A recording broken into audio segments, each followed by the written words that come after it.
But anyway, the title of my talk is Music with and Without Bodies, A View from the Field. The 21st century has brought new realities of difference in America. As the children of the 1964 Civil Rights Act and the 1965 Immigration Act have come of age, and as something called globalization has sort of come and gone as a buzzword of the academic zeitgeist, Americans have meanwhile grown darker and more transcultural. The new Americans of color, many with roots outside the West, have exerted greater and greater influence on the mainstream, including severe backlashes from the hysterical contingent who pointedly shout that they want their country back.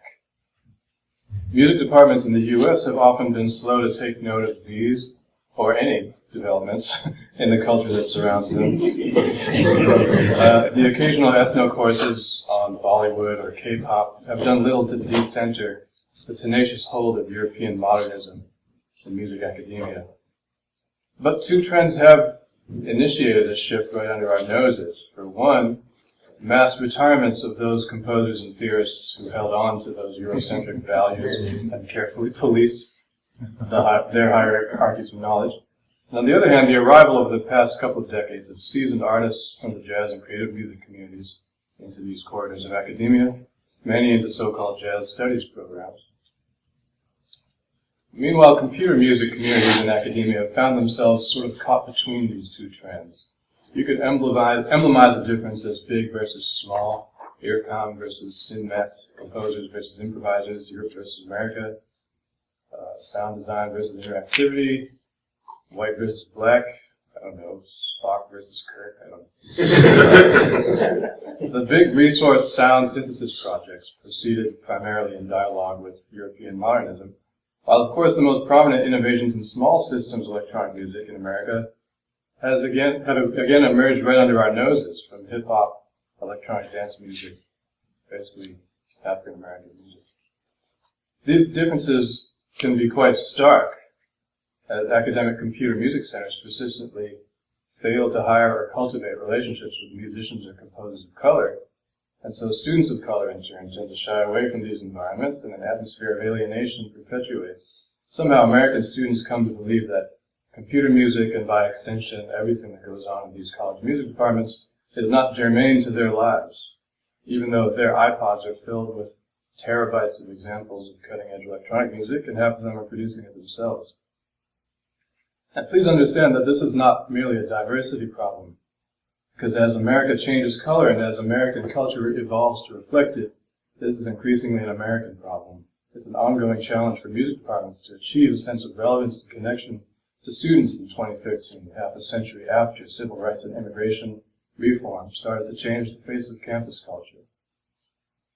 What this means is that music departments across the country find themselves in an interesting moment where they have an opportunity to thoroughly rethink just what it is that they're doing and why. We can ask ourselves, what is music in the academy? What is music in America? Or just simply, what is music? This is a question I found myself pursuing in the 1990s. After deciding to abandon a doctoral program in physics at UC Berkeley to pursue the sudden and surprising possibility of a life in music, I fortuitously connected with two professors who helped me find a more liberating path through academia. Music perception researcher and computer music pioneer David Wessel, and improviser, composer, theorist, computer musician George Lewis. UC Berkeley, it turns out, has an existing mechanism for creating interdisciplinary doctoral programs. You first achieve good standing in an existing graduate program. You come up with a proposal, and then you get a committee of 5 professors from a few different departments to sign on as your advisors and write you letters. So we did this, and my other 3 professors were composer Ollie Wilson, psychoacoustics researcher Irv Hafter, and Nobel laureate physicist turned entrepreneur turned neuroscientist Don Glaser. We called the program Technology and the Arts, largely to help get it approved by the deans. It could be argued that my ultimate work contained neither of those things. As I pursued various possibilities, I finally settled on a project in music perception and cognition, I'm looking at this basic question, what is music? My working hypothesis is that music is what we do with our bodies. My dissertation explored the role of physical embodiment and sociocultural situatedness in music cognition. Drawing from recent advances in cognitive science, I claim that music cognition should be understood as intimately tied in with the body and its physical and sociocultural environment, a perspective that was previously completely neglected in music cognition literature. The paradigm of embodied cognition emerged in the late 1980s as a corrective response to the prevailing Cartesian dualist theories of mind that had taken hold in cognitive science since the field's inception in the mid-20th century. Dualism held that the mind exists in a realm somehow separate from the brain. In other words, that the mind could be understood as the software and the brain and the body as the hardware. This dualist paradigm, known as cognitivism, thereby presupposed that cognition was a kind of rule-based computation that could happen in any machine using the same rules, and that therefore there was nothing particularly special about these bodies that house our brains. This cognition as computation view then influenced the field of music cognition itself. And so therefore you saw music being treated primarily as the disembodied flow of forms in an abstract space. Early research in the field focused on perception of timbre, harmony, and pitch, largely neglecting subjects such as rhythm, performance, or the physical act of making music, not to mention the cultural forces that might lead one to prioritize harmony in the first place. Theories of embodiment hold that the body, the brain, and the mind must be understood instead as one system, and that the brain is an organ optimized for producing motor output, in other words, bodily output, in response to sensory stimuli. This so-called sensory-motor loop becomes the basis for what we call cognition. Rather than seeing thought as a separate process from sensation or action, we understand the faculties of perception, thought, and action as codependent, having developed together both ontologically from birth through childhood and into adulthood, and also phylogenetically in the evolution of our species. From this paradigm, we can then develop a body-based view of musical cognition. This view is borne out, for example, by brain imaging studies that have highlighted a fundamental identification between rhythm and human movement. It is understood that to perceive rhythm is literally to imagine movement. Musical rhythm provokes the brain to prepare the body to move, facilitating or activating a physical response. In keeping with more recent research on mirror neurons, this might more speculatively be considered as aural mirroring. In this view, we are inspired to respond in kind to what we think we hear another body doing, as suggested by the rhythmic character of the sounds that we hear. Music is then understood as the sound of human bodies in motion. To listen to music is to perceive the actions of these bodies, and a kind of sympathetic bodily action is one primary response. Of course, this is mediated by culture. Certain cultural environments may foreground bodily responses to music, while others conceal or suppress them. This expresses what we are calling situated cognition, because you're situated not just in a physical environment, but also in a cultural one. The view of music cognition as an embodied and situated phenomenon ties in well with contemporary ethnomusicological accounts of African diasporic music, in which embodiment and performativity and cultural context play a crucial role in the production of meaning. The idea of embodiment can also bring the field of music perception and cognition into a healthier dialogue with the music humanities, which has in recent decades seen robust critical engagement with, quote-unquote, the body, in terms of race, gender, and sexuality. When we hear bodies but do not see them, we instead fantasize about them. Listening to music, especially in the disembodied way that it circulates today, is deeply informed by that same process of racialized, sexualized fantasizing about the virtual bodies that made these sounds. While interdisciplinarity can at its worst provoke an unproductive confrontation or epistemological incongruity between paradigms, I have found that bodies can still offer a strong focus for dialogue, critique, and new productions of knowledge across many fields of inquiry. Although bodies are described from many different standpoints, somehow we can all agree on their sheer, stubborn presence or absence, as the case may be. The central idea that music is an embodied and situated activity means that music depends crucially on the structure of our bodies and also on the environment and culture in which our musical awareness emerges. Rhythm especially is a complex and whole body experience, and its role in music makes use of the embodied, situated status of the participant. Such claims have a variety of implications and lead us to appreciate traces of the embodiments of the musician in instrumental and vocal music, to notice how musical cultures and individuals variously deal with the role of physicality in music making, and to understand music perception as active and a culturally contingent process. The claim that music perception and cognition are embodied activities also means that they are actively constructed by the listener rather than passively transferred from performer to listener. This active nature of music perception highlights the role of culture and context. For example, the discernment of qualities such as pulse and meter from a piece of music is not perceptually inevitable. Rather, it depends on our culturally contingent listening strategies. In addition, I have argued that rhythmic expression is often directly related to the role of the body in making music and to certain cultural aesthetics that privilege its role. In particular, certain subtle micro-rhythmic variations in rhythmic performance display striking systematic structure carrying an encoded trace of the culturally situated music-making body. And the salience of fine-grained musical rhythm at this level of detail is borne out by more recent neuroscientific studies of timing perception. This is work that I did in my dissertation research in the 90s.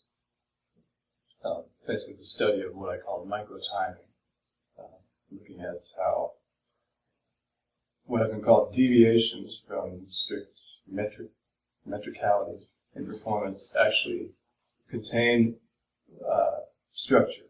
They're not random, and they're not noise, and they're not errors, they're not mistakes, but they're actually deliberate ways of expressing a particular aesthetic.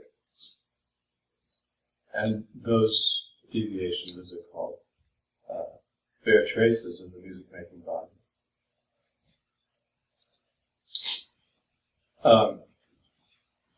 Rhythm in music and in speech and in bodily act and in some combination of those things offers one productive line of inquiry for theories of embodied cognition.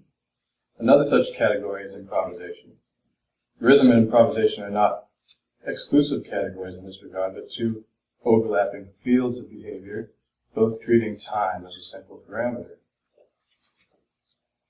So here's a little bit about time. A fundamental consequence of physical embodiment and environmental situatedness is that things take time. Temporality must ground our conception of physically embodied cognition. Smithers, neuroscientist, draws a useful distinction between processes that occur in time and those that exist over time. The distinction is similar to that between process-oriented activities such as speech or walking and product-oriented activities such as writing a novel or composing an email or something like that. In-time processes are embedded in time. Not only does the time taken matter, but in fact it contributes to the overall structure. The speed of a typical walking gait relates to physical attributes we have, like leg mass and height and size and the ratio of your shoulder width to this distance to your hips. This is why we cannot walk 1/10 or 10 times as fast as we do. Similarly, the rate at which we speak exploits the natural timescales of lingual and mandibular motion, as well as respiration. Overtime processes, by contrast, are merely contained in time. The fact that they take time is of no fundamental consequence to the result. Most of what we call computation occurs over time. The fact that all computing machines were originally considered computationally equivalent, regardless of speed, suggests that time was not a concern in the original theory of computation, and that temporality of a computational process was theoretically immaterial. Though computational theory is more nuanced today, so-called real-time computer applications primarily make use of the speed of modern microprocessors, performing computation so fast that the user doesn't notice how much time is taken. However, this is not what the mind does when immersed in a dynamic real-time environment. Rather, it exploits both the constraints and the allowances of the natural timescales of the body and the brain as a total physical system. In other words, cognition, as we call it, chiefly involves these processes that are in time, not merely contained in time, but embedded in time. And this claim is not limited simply to cognitive processes that require interaction, but it pertains to all thought, perception, and action. Everything that we do. Everything that we do is embedded in time.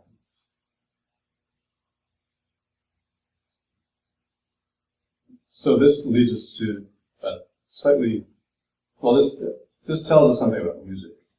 That's my point. In intersubjective activities such as speech or music making, we remain aware of a sense of mutual embodiment. This sense brings about the presupposition of shared time between the listener and the performer. And this sense is a crucial aspect of what we call the temporality of performance. The experience of listening to music is qualitatively different from that of reading a book. The experience of music requires a listener's co-performance within a shared temporal domain. While the essentially solitary act of reading a book also takes time, a specific amount of time is of little consequence.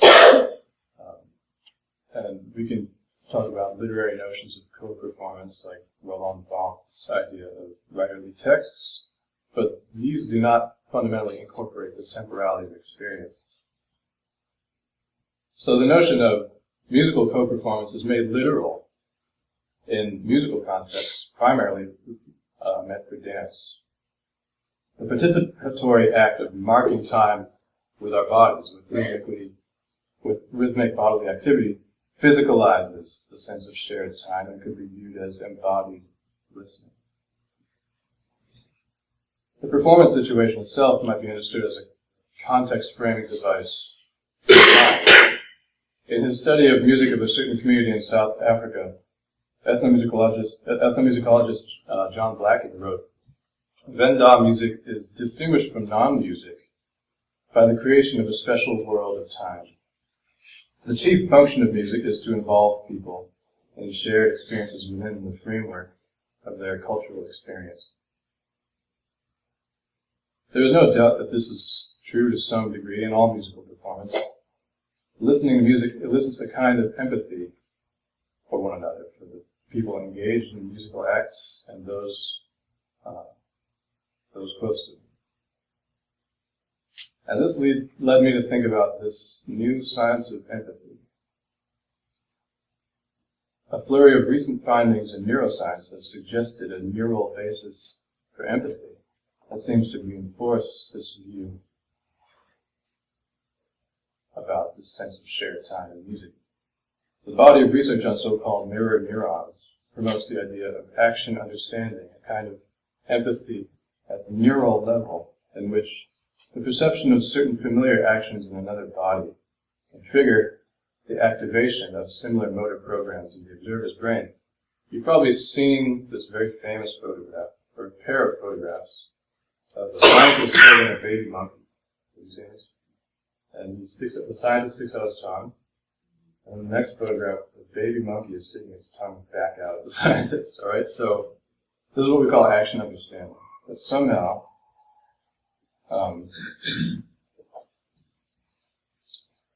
we see a lot of monkey see, monkey do, right?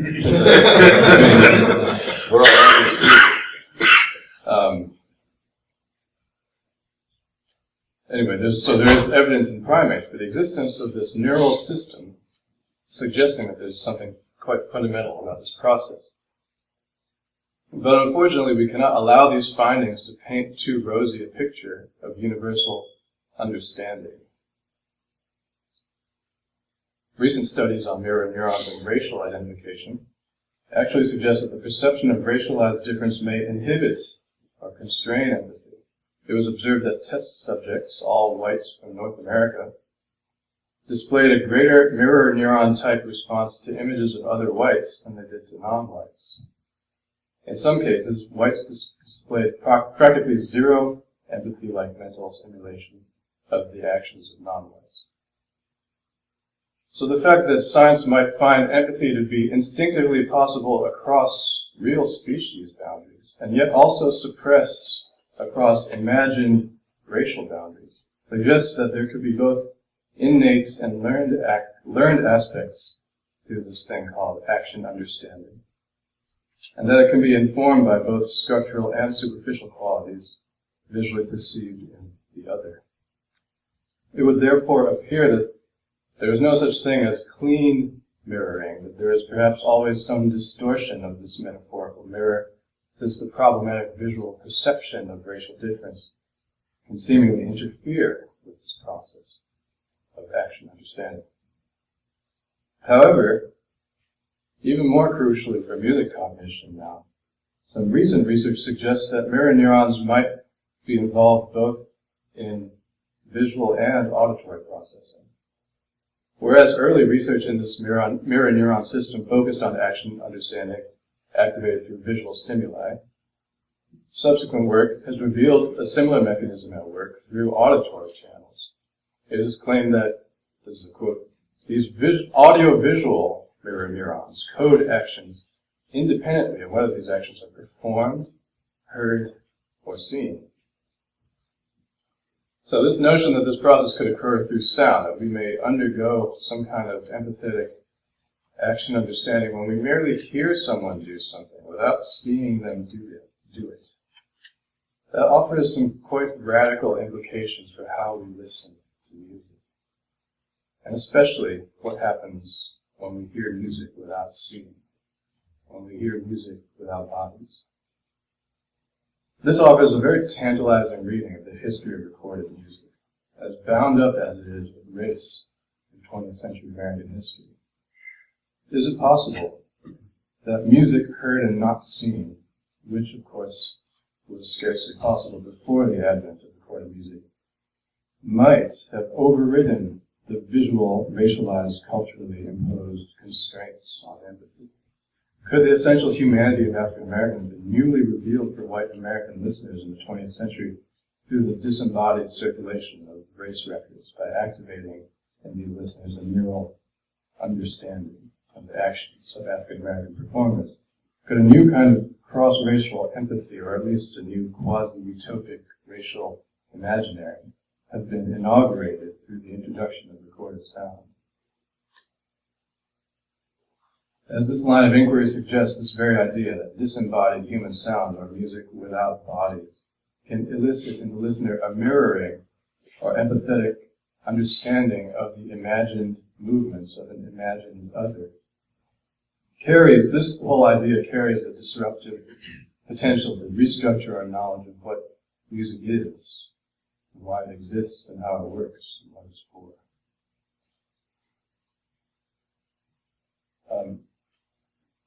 This is where I get to the choose your own adventure part of my talk, where I could kind of, the lady or the tiger, I could kind of go this way, that way, depending on where you're all at right now.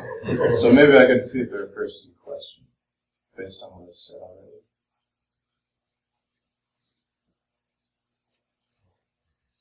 Yes, in the back. Okay, right. First of all, I'd like to, as an African American, I'd like to say amen. It's really important to think of the contributions of jazz in terms of creating a universal music culture. And the idea that people can transcend whatever preconceptions they have because they're only listening is revolutionary. Similarly, there was a report on the BBC that starting in the 1980s, hard naps in Great Britain became syncopated. It's a test in that same period. Right. Yes. I was actually going to say something similar to that. The idea of a neurological reconsideration of empathy due to sound is quite radical and very provocative. And I would, if you could just talk a little bit more about your thesis on that, I would appreciate it. Yes, I guess I will. Well, partly I wanted to just put the idea out there, because this is sort of an extension of what I did in my thesis. At this point, I'm talking about much newer research in the field. Mirror neurons kind of broke around the time that I finished my dissertation, 14 years ago. So this whole new science of empathy is kind of a little bit, people get ahead of themselves with this terminology, because we're not sure what it is. No one's sure what it is yet. But there's a lot of research that kind of is promoting this idea of action understanding, something that happens through both visual and auditory channels, and the fact that somehow that enables us to relate to one another at some very fundamental level. But then also the fact, like I said, that somehow race can get in the way, which is perverse when you think about it, that somehow we can identify with monkeys but not with fellow humans, So this is something I've been trying to pursue both as an artist and as a scholar. And I guess what I wanted to talk about a little bit about electronic music, and then also a bit about some of my own work as a creative musician that activates some of these ideas from the creative sense. So I'll see how I do with time. Anyway, was there another? I just wanted to say that it is, and maybe this has been written much more than I'm aware of, but it's kind of unbelievable concept that music itself, and of course the recording industry, I'm just recapping what I think you said, a new idea to me that you could make the case that the civil rights movement wouldn't have happened. Is that sort of what you're saying, without music and without the recording technology? It's an amazing, wonderful idea, even if it isn't true. Yeah.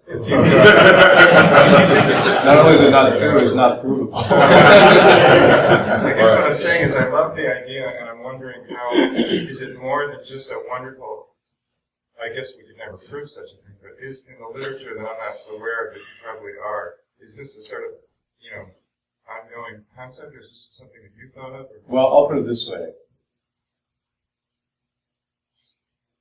As I hinted at in the kind of prelude, diversity is not a strong suit here. All right, so when you start looking at the field of music perception and cognition, no one's talking about non-Western music, or which is it's kind of shocking, because we're talking about cognitive universals of music, but we're only looking at Schubert. It doesn't make sense. So this is kind of what we're up against. And this is one reason I had, in my case, to. Do you guys remember this game, Magnetic Poetry? So every once, around the time when I was trying to figure out what this thesis was going to be, I got this phrase, "You soar above their apparatus." This is what I had to do, basically. You had to I had to move outside of the music department, and also sort of like I had to have an eccentric orbit around the music perception and cognition community. Because there's only so much that they even wanted to talk about race. And when they did, it was in very facile. So, what I'm kind of advocating for is a new sort of interdisciplinary let's reach as far and wide as we can to rethink what we're doing. What I wanted to do with this talk was just give an example of what's possible at this peculiar moment, where all of these disciplines are kind of melting a little bit, start softening in the sun. So I guess, I don't think that anyone has really tried to make that claim yet, but I'm putting it out there, and I would love to see somebody follow up. I'll talk a bit about electronic music, and then I'll talk a bit about stuff I've been doing. So as we said, music making and music listening are interrelated, embodied activities. Until very recently in the history of humankind, with few exceptions, the music that humans perceive and respond to has always been human music. Before the last century or so of technological developments, music was almost always generated by human bodies. This is why the class of events that we recognize as music occur in the time scales of human activity, seconds, minutes, and hours, and not in microseconds and not in decades. Music and humanity have arisen in tandem, the former out of the bodily activity of the latter. And so music necessarily bears rhythmic traces of our embodiment. Pulse, phrase, gesture, ornament. We bob our heads or tap our feet to pulsations in tactus range. We breathe or sway along with the phrasing of a singer, and we listen to rapid rhythmic filigree as if it were speech.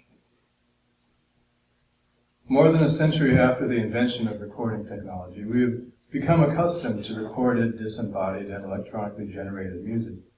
But still, music tends to bear these same traces of embodiment.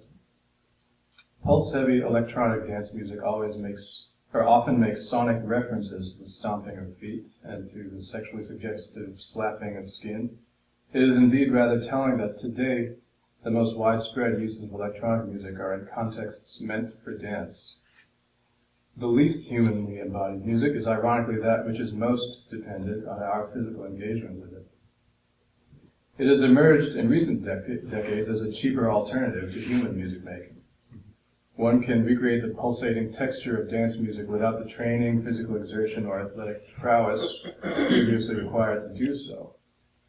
The idea of a drum loop encapsulates this possibility. One can loop a danceable drum pattern indefinitely through digital means, thereby creating a whole new notion of temporality of music that lies outside of human action, but still elicits it. Often popular electronic music plays in that gray area between bodily presence and absence, right? Between possibility and impossibility.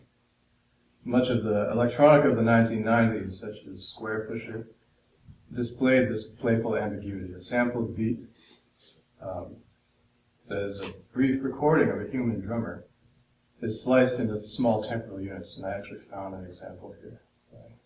Drive and see. Displaying. Oh, audio. Should have tested it. Sorry. Okay. Got the camera. It's in. Yeah.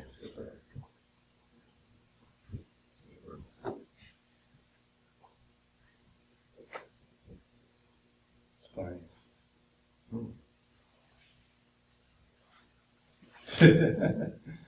Sorry, we were so cavalier about this.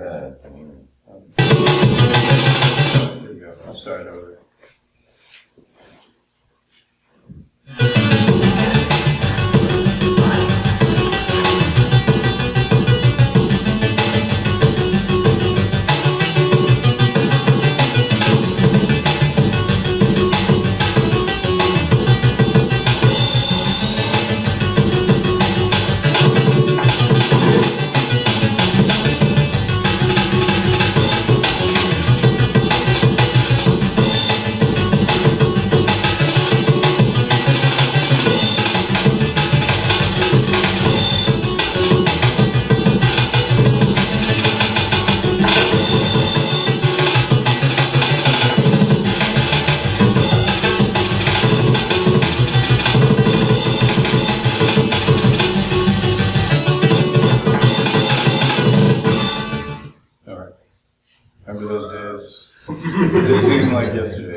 15 years ago.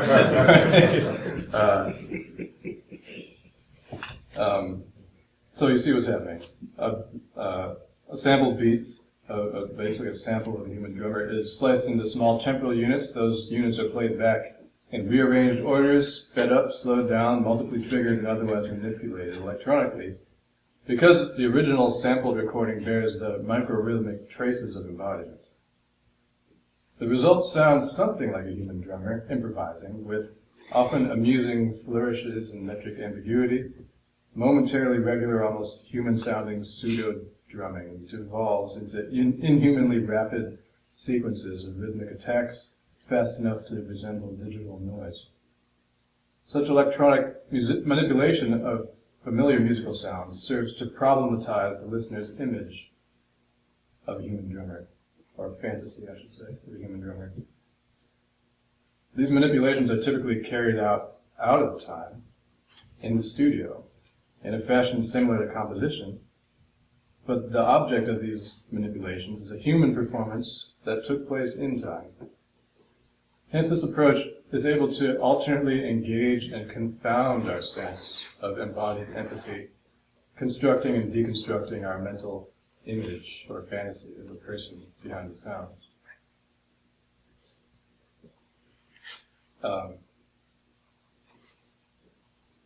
And then there's DJing, which is sort of where turntables are turned into a kind of improvisational percussion meta instrument. And I'll just play, this is a really old example.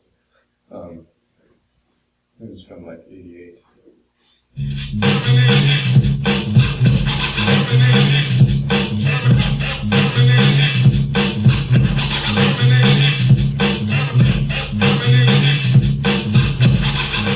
Yeah, Terminator X. Using strategically chosen segments of a vinyl record, the DJ, stop me if you've heard this. You already know what's happening. I don't really need to explain it, but I'll just say this. Well, but do you know how it works? I mean, it's really you're using a crossfader and you're doing this kind of thing. Like you've probably seen. I'm dating myself. Okay, the sound generated is of two general types. One is a percussive scratch derived from the rapid motion of the record, and the other is a recognizable, meaningful fragment of recorded music or sound. The latter stroke type often hides the sophisticated, impeccably timed physical gestures involved in their creation, as these gestures are seemingly unrelated to the sonic material. The scratch sound, however, bears a direct sonic resemblance to the physical motion involved. There is an interesting continuum between these two general types of stroke for the DJ. And that continuum is navigated improvisationally.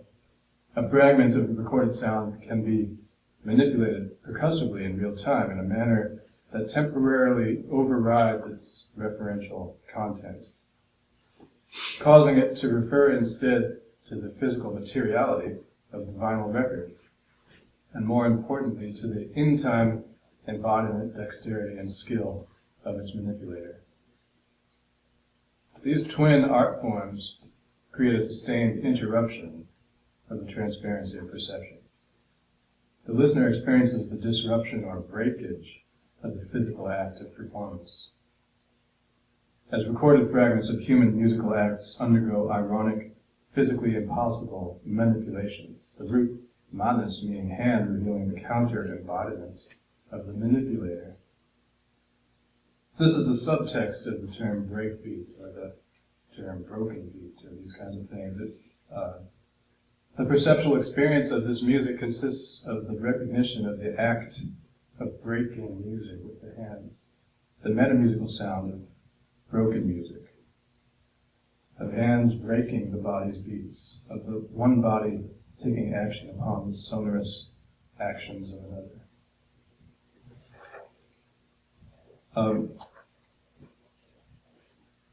I say that about electronic music because I think there's a tendency in electronic music and academia that kind of leave these questions of embodiment out. Or really, in fact, almost fantasize about transcending the body entirely? And that's the kind of interesting question, is that, why is that a priority? I'm not casting aspersions on it or saying that there's anything wrong with it, but this is basically where academic electronic music culture is at variance with vernacular electronic music culture. So we can just examine that disparity and think about it and find our place in there. That's basically what I would call for based on that. I guess I'll talk a little bit about some things I've been doing. How are we for time?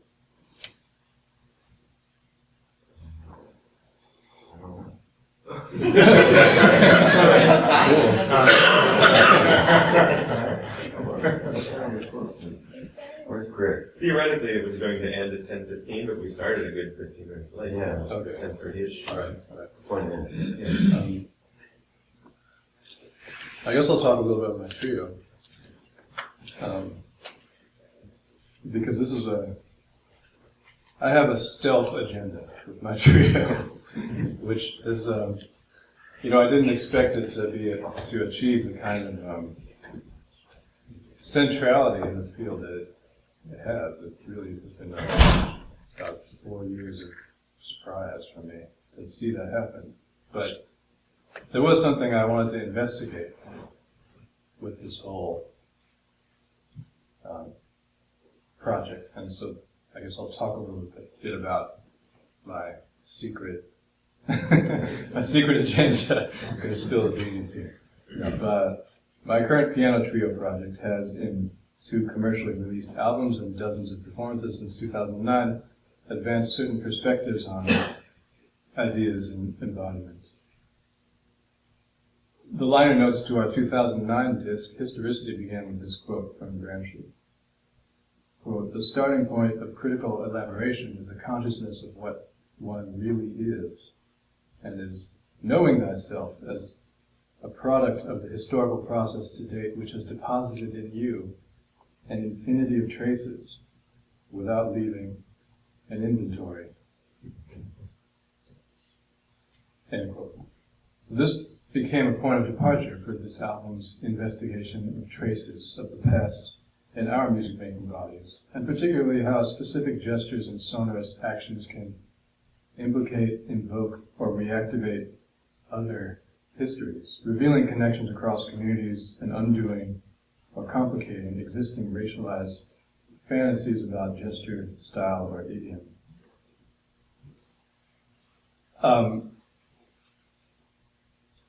Here's the thing. So, as I mentioned, we're children of the Immigration Act, which made people like me among the first Indian Americans to be born here.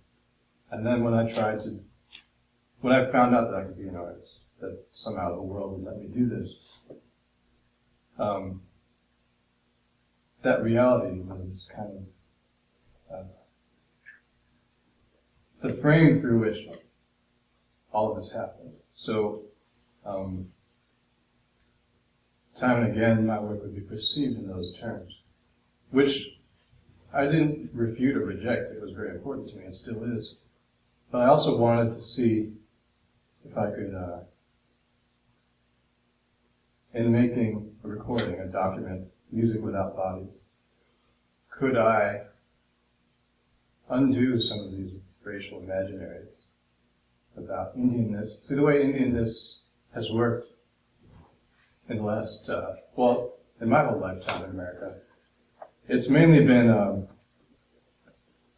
it's been coded as nerd and sort of marginal in a specific way that has to do with problematizing the body, actually. My bodily presence and the presence of our community has been continually challenged, called into question. Our Americanness is called into question. This is partly what it means to be Asian American, is to have your Americanness constantly called into question. So in a way, this trio is an Americanist project. It's a way of kind of re-inscribing Americanness. So this is kind of what we've been trying to do through the adopting of cover material, playing a Stevie Wonder song and a song from West Side Story and things like this. It's not just for playing standards, that actually we're describing a new understanding of Americanness. Anyway, I'll just put that out there. But then I tried to push it a little bit further. In our second release, Accelerando, we sought to elaborate more directly on the perspectives from embodied music cognition, understanding rhythm as action, and dance as a sympathetic embodied response to musical rhythm. As my liner notes began, music is action, the sound embodies emotion. When we hear a rhythm, we reimagine the act that gave rise to it. Some call it neural mirroring or empathy. Music and dance are linked in this way, bodies listening to bodies. If music has ever moved you, then you already know. Okay, so that's in the liner notes. This is basically what I already said today, but it's in the liner notes to my album. So it's kind of like injecting a little of this research into something that's going to sit on people's shelves for decades, you know. They're gonna maybe every now and then read it again and think about it. So it's kind of a bit of that's more of my self-agenda. But then beyond that, reconsidering this thing called jazz as a history of experimental music based on African-American dance rhythms. We presented versions of various pieces created for dance settings, with material ranging from one of Duke Ellington's ballets to a piece by the 1970s disco group Heatwave, to a recent creation by electronic musician Flying Lotus, to a fragment of my own score for choreographer Carol Armitage. We aim to explore through individual and collectively synchronized musical gestures how our musical acts could provoke a dance response. And I'm really interested in how this happens and how somehow, in the course of doing these things, I was kind of able to dislodge myself from the peculiar racialized ghetto that I found myself in for a long time in this field. And it was really, I'm not sure, I mean, it's still an ongoing and interesting kind of process of inquiry for me. But I think that in thinking about music in these terms, about empathy and about action understanding and embodiment, it's helped me frame, at least for myself, in my own secret ways, some of this creative work. I'll just play you a very short track from one of these albums.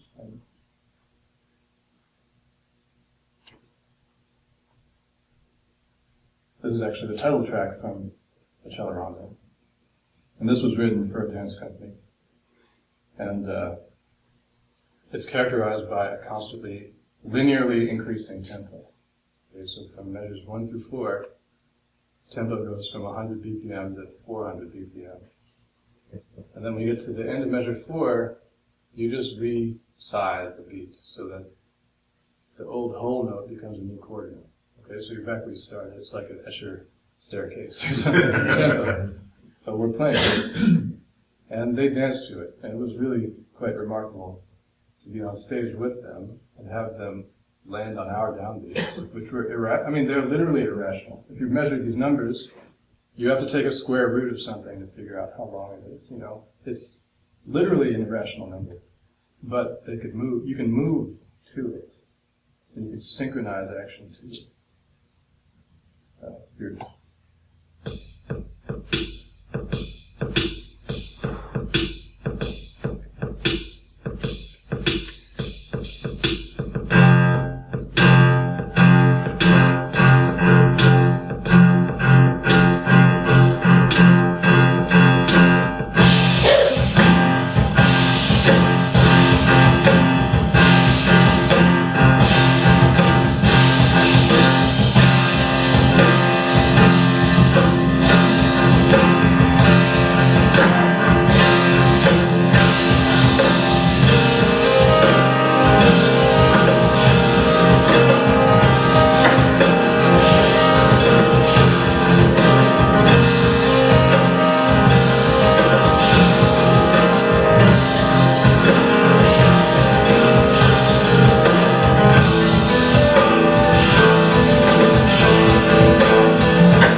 such example.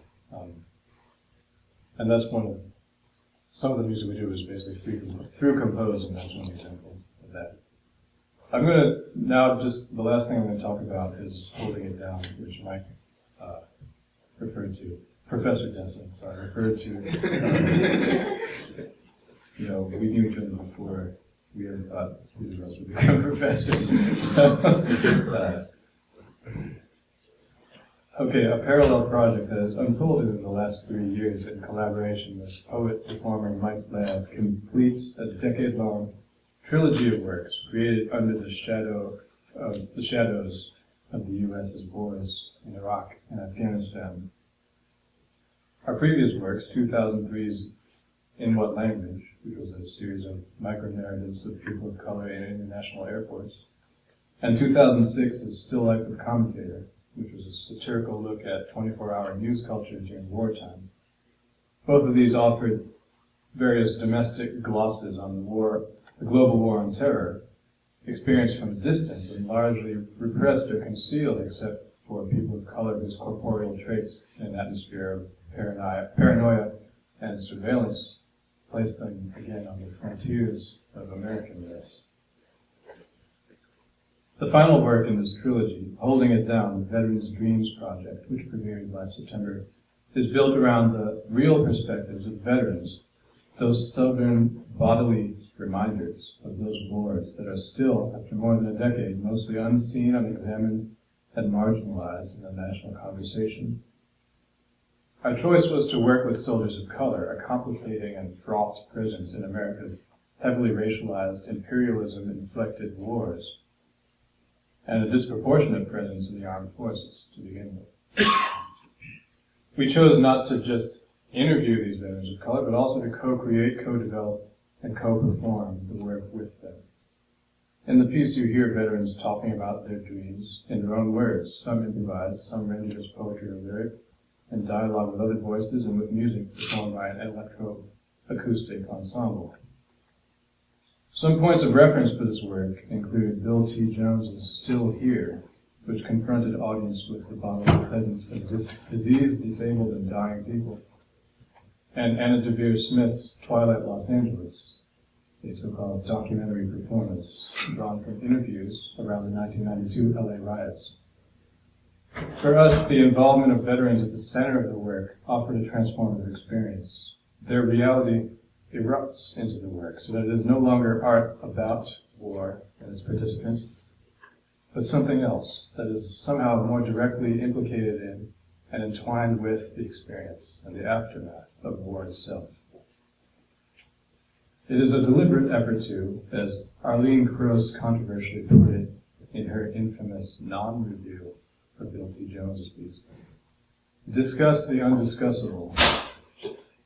Our contention is that bodies can do that bodily presence has its own discursive dimension that can bring about productive interventions and ruptures. I'm just going to play you a couple of excerpts from this. One is the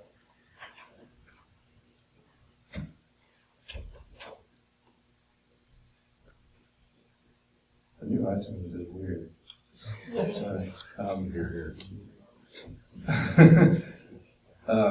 Okay, this is all right, so this is one of our primary collaborators is an Iraq vet who served in 2003, 2004, named Maurice DeCall, who then became a poet. That's what his thing is. He went to school, got an MFA. Under the GI Bill, he got an MFA in poetry. And so he's our ace in the hole. So this is a piece that he wrote and is performing. He's sort of the protagonist. The piece is called On Patrol.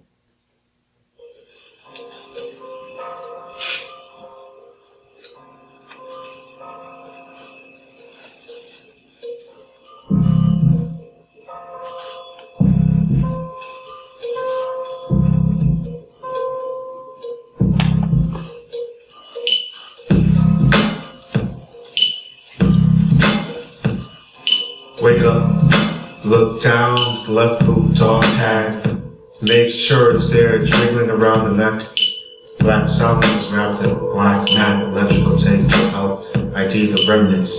Turning from dust to dust, blink, stand up, left foot first, about to march. This is what we do. Step off, scan the rooftops, snipers, UNXOs, scan the tree line, 5 to 10 meters apart. Hand signals, smoke signals, radio sheet.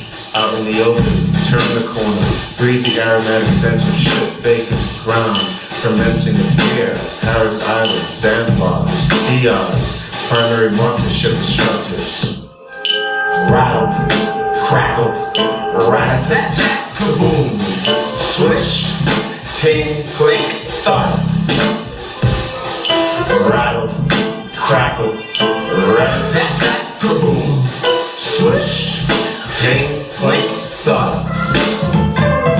I look down at the vest. Pick only the illumined. Lead HEDP to find the sun. Thumb press, slide it open against her. Sorry to fade him out. He had never performed before he joined Voices with us. And it's just been a fascinating experience for all of us, to build something together. The other piece I want to play is featuring another veteran who shares a stage with us in this project. Her name is Lynn Hill, and she was in the Air Force for 6 years. For 2 of those years, she was a drone pilot in a program called Predator. So she sat at a console in Las Vegas, and you know the rest. So this is, and she finally, after 2 years, she had to leave because it was taking its toll on her. And recently, it was actually last week, in the front page of the New York Times, it said that drone pilots actually suffer as much post-traumatic stress as people who actually saw combat, if not more. It's a very different reality. This is 21st century war. One thing about it is that basically, when this is your job, you actually go home from your job.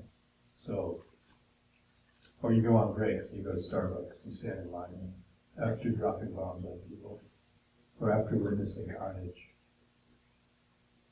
You step out and you go home.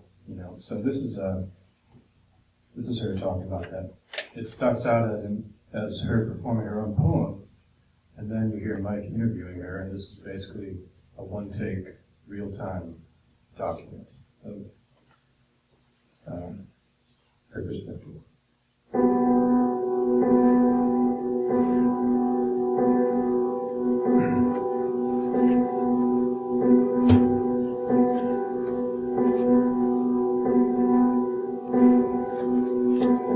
have a capacity for war.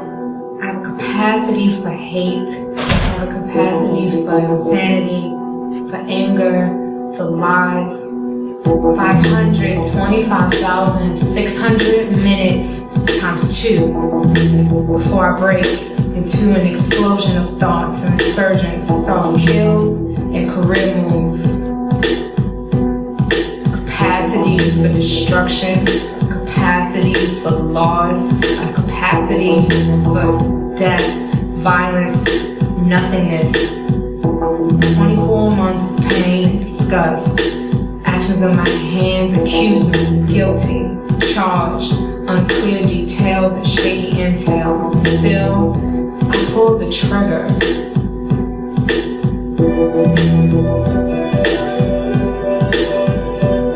There's a limit to madness. Gauge clocks out at 2 years, but they serve up poison like entrees at Blueberry Hill. Crazy with a side of numb. It took 63,072,000 seconds to go from me to somebody else, to change.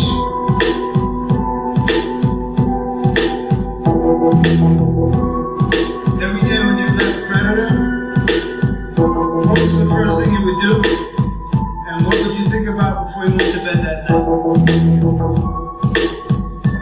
first thing I would do is stand outside and I would walk to my car and I would sit in the car and just decompress everything that happened that day, trying so hard to strip off everything that wasn't me, trying to deal with the guilt of what I did that day, and hoping that when I put the car and drive it didn't feel like a joystick that I've been flying all day. And then I would drive, it'd be silent, just hearing the humming of the car with the windows up so I couldn't have anything distracting me, just have white noise. And when I was in bed, the last thing I would think about was the families of these other people and how they look like me and that I could have been on the other side of those crosshairs. And why was I the one who was able to be here and that the other sergeants had to be over there. Did that affect your dreams? It affected my dreams, where I was thinking I should have been the one there. And it sometimes was just black, or like a smoke that would wool around me in my head. And I was always in my car, on a cliff, ready to drop off. That was your dream. You in a car on a cliff, ready to jump off. That was my dream. That any minute I could just drive off and it would end it all. And it would be over. There was a black cloud over me, like a predator, just somebody watching me, always like Big Brother. And it was just looming, because it's kind of like your Linus from Peanuts. That dark cloud just follows you everywhere, and you can't really shake it, because part of this is kind of your fault.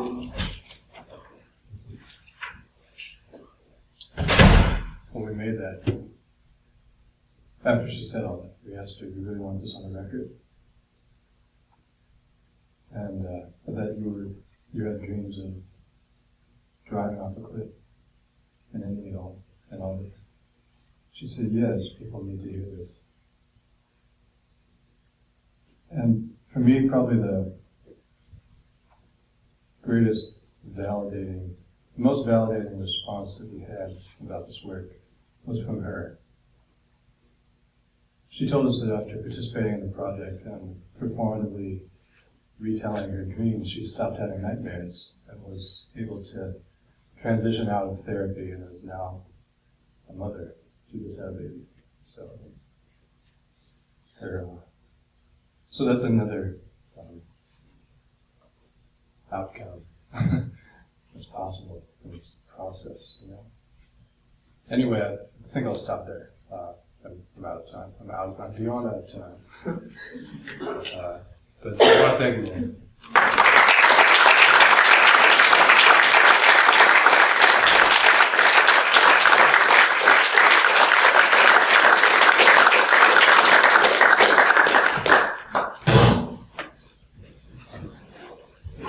Any final questions before I was just wondering what you were born in the United States, right? Yeah. So what was your musical childhood, adolescence kind of? Prince, Michael Jackson, Sting. I also grew up playing classical violin. I played in orchestras and stuff like that. I played the solo repertoire. I played Bach and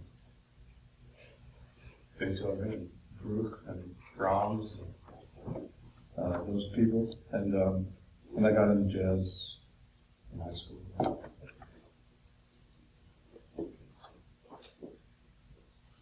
I want to ask you about the album title, the Cellorando.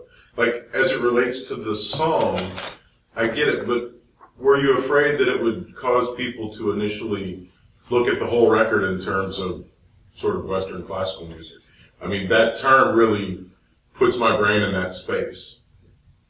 I find that most people don't know that. Fair enough. You know, but most people don't know a lot of things. But what I liked about it is that for any musician, any trained musician, you see that word and it does something to you. It doesn't just tell you about the music. It actually kind of, because it's a musical instruction, you know, when you see it, something in you quickens. Like that's sort of. So I like that quality of it, that it's sort of this. I was still reflecting on when you were talking about in the beginning about action understanding and how racially it's, that there can be a wall in terms of that connection, and how when I look at empathy, I see it as like a sort of acceptance or almost a digestion of taking something from outside yourself and allowing it to enter inside of you.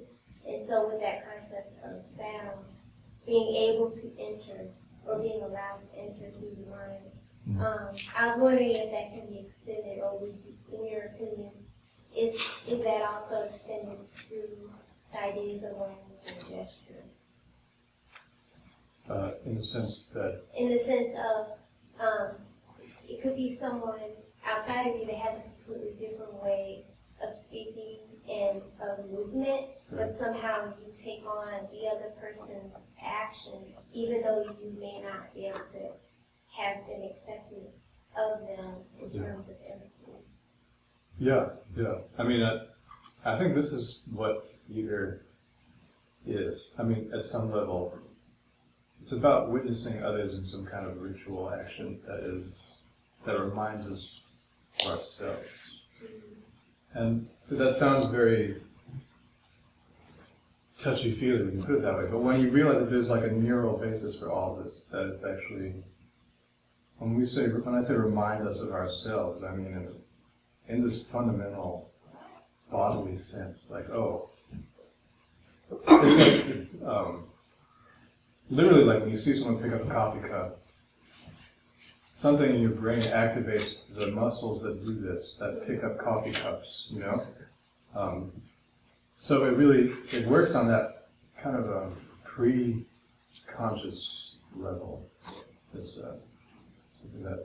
so I do think that there is something there that maps our bodies onto other bodies, and that helps us understand each other in those terms as a template, But it comes from our own experience too, because you have to have experienced that action and know what it feels like in order to relate to it. Yeah, well, I hope you explore that more, because it's really fascinating. David and then Mara, or if we have time. okay. Just quickly, related to this, as you were speaking, I was thinking a lot about the relationship of imagination to the synthesis of physicality in all of this. And several things came to mind. One is that as early as back in the early 1970s and quite a bit after that, there were studies, a lot of which I was involved with, showing that it's possible to record evoked responses or event-related potentials from the brain to imagine events. And this is it's subtly different than the mirror neuron phenomenon, because what you're doing in those experiments with direct controls, you can set up situations where it would be natural for someone to predict an event happening, and you can divide the evoked response into exogenous and endogenous components. The endogenous ones arising from within, and they seem to start about 300 to 400 milliseconds after the onset of a highly defined stimulus. But like at least in the old days, a good rock and roll drummer would often skip a downbeat, leave a hole for the audience to fill in, and you can set up circumstances where if you set up that kind of prediction with an auditory stimulus, you can record the endogenous parts of the evoked response to a sound that didn't occur. Right? Now, related to that, other experiences, you mentioned computer music, for example. I recall so well in what I'll call the early middle period. Not the early period, radically exciting. But after it sort of settled down to where every time you went to an ICMC conference, it was to hear what progress had been made in making the computer sound like a clarinet. And those people who we all know that I won't name would show up and say, here's the new algorithm, here's the computer, here's a real clarinet. See, they sound alike. I go, what?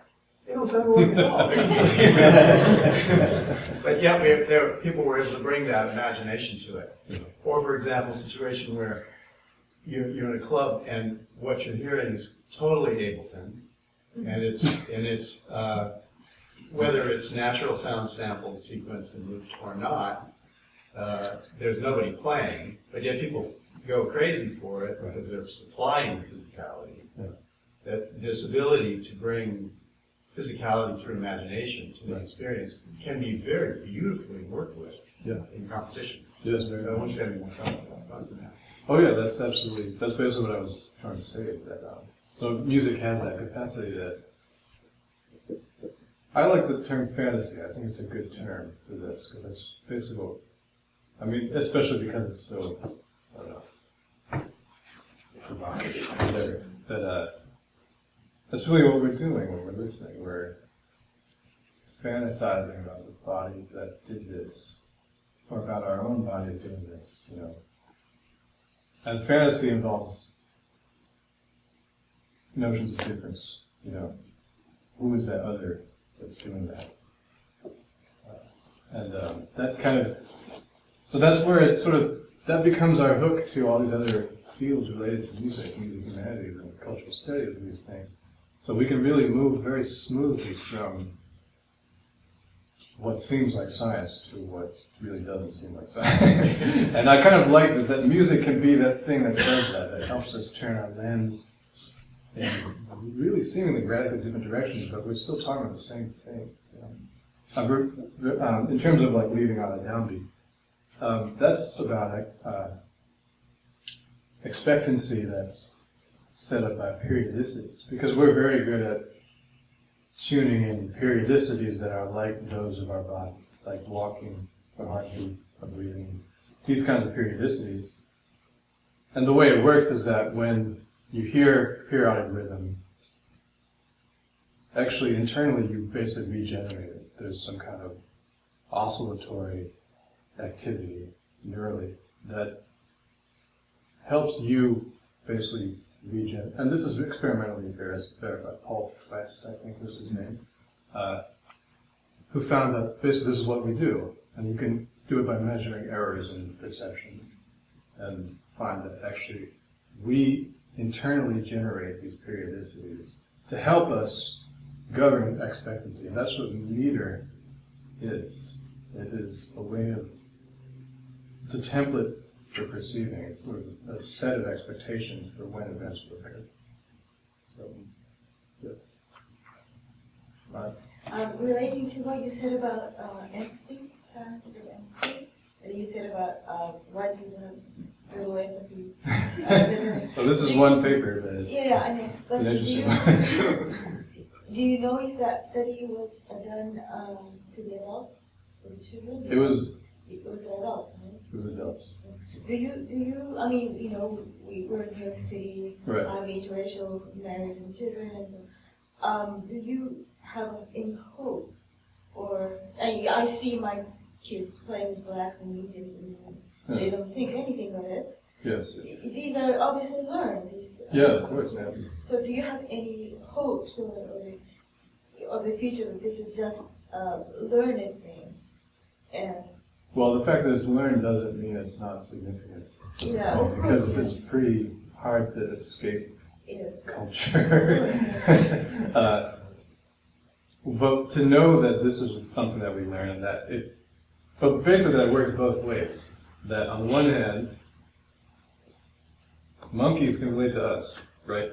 On the other hand, somehow we can't, well actually I won't say that we can't. Because this is an unequal system, and that's what race is, right? It's a system of inequalities. So you can't say that it all goes, that it's symmetric, or that it goes both ways. In fact, the experiment did not prove that it goes both ways. It only proved, contrary to how it was reported in the press, if you actually look at the results only prove that white men could not relate to black men.